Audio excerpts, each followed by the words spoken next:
dalam rahmat dan cintanya, mencari anugerah tulus kasih Sang Pencipta.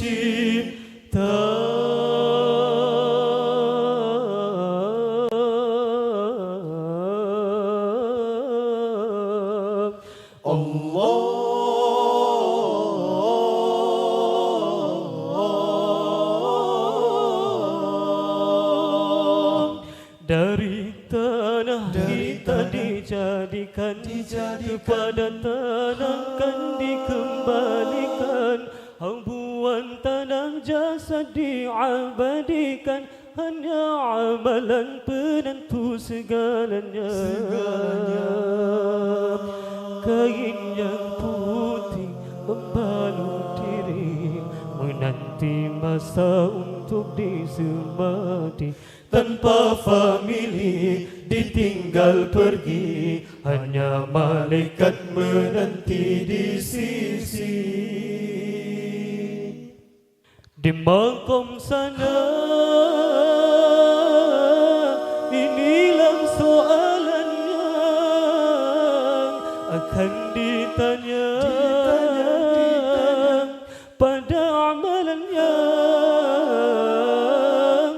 Man rabbuka, man nabiyuka, ma dinuka, ma kiblatuka, ma imamuka, man ikhwanuka. Apa jawabannya?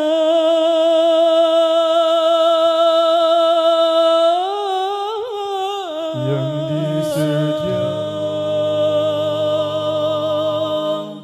Jika jati imannya baik juga amalnya, pasti tepat jawabannya. Amal bahagia, ikhlas di dunia, sucikan jiwa, sampai redha.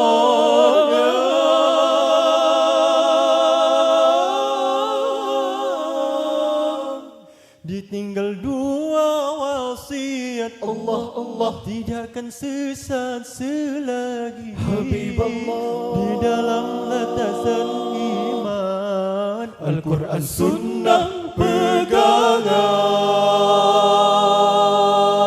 Allah.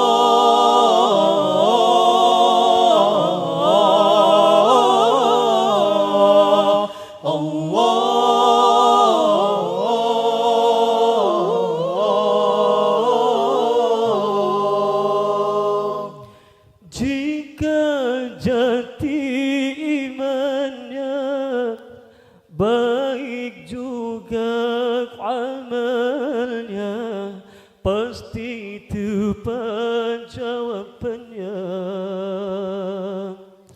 Akan tetapi jika dijawab sebaliknya,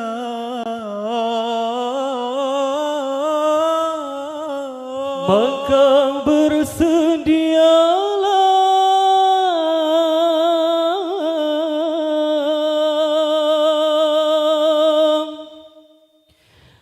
azab penyiksa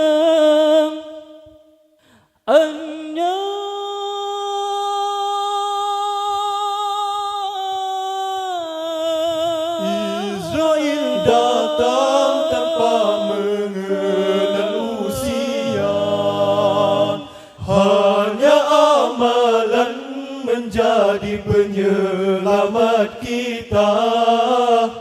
Ingatlah bahawa akhirat matlamat kita.